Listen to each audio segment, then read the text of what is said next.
Several people were killed and dozens injured when a suicide bomber blew himself up at a Greek Orthodox church in Syria's capital Damascus on Sunday. They woke up like any other Sunday, put on their best clothes, kissed their families goodbye, and ended to church. But instead of lifting their hands to worship,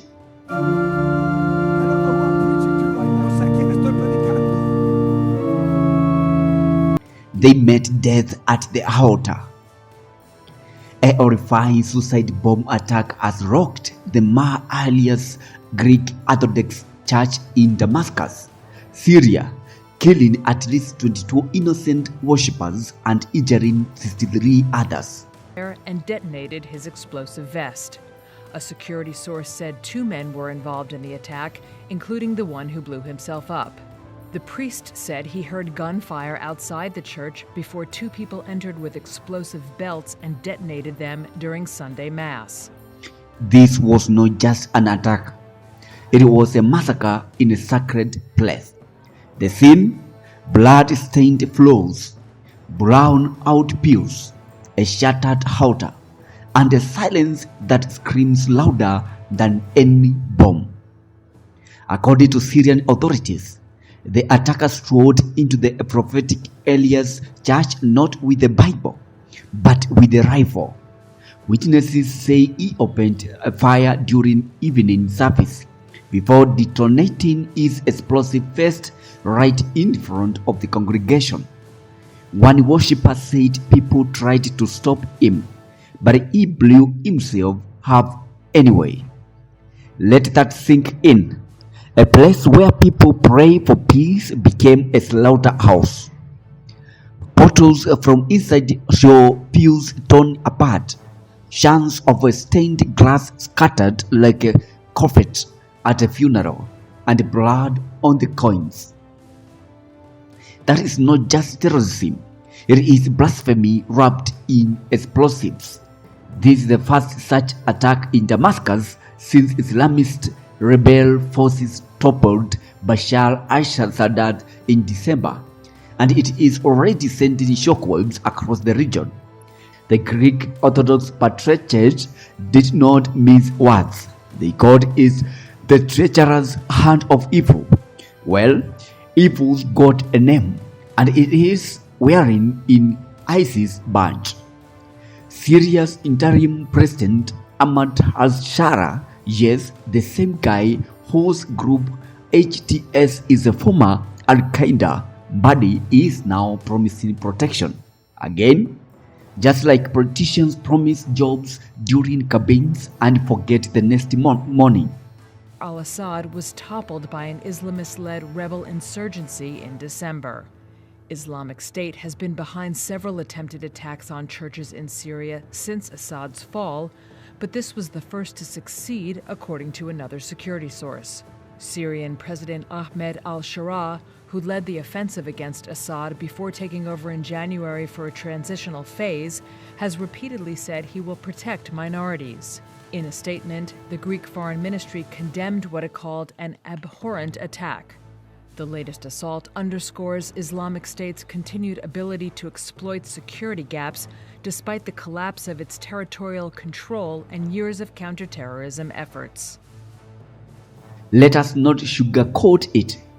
ISIS is back in the news, and not for a reunion concert.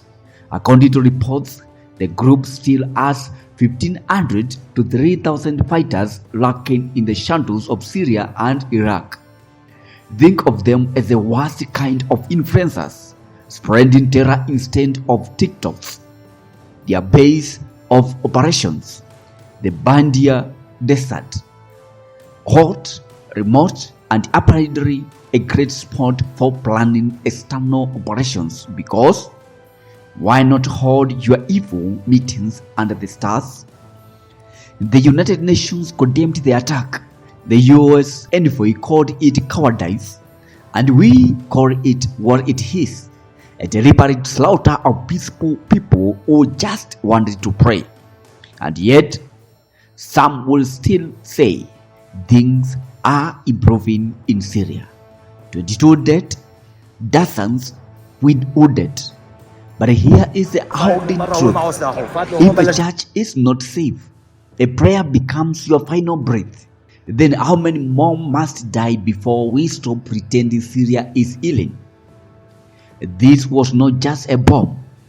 It was a message.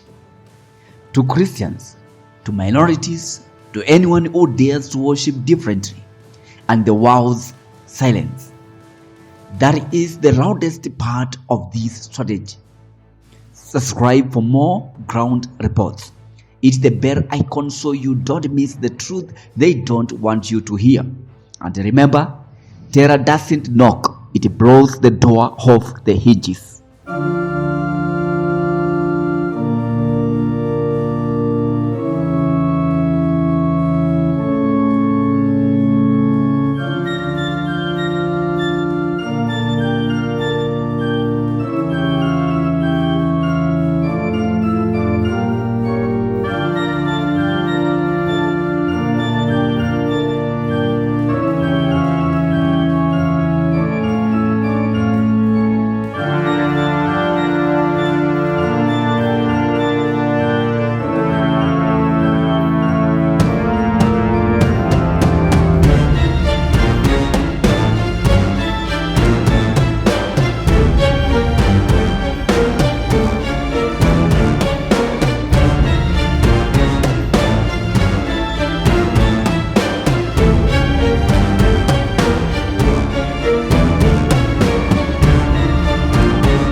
This is Stephen, GC News.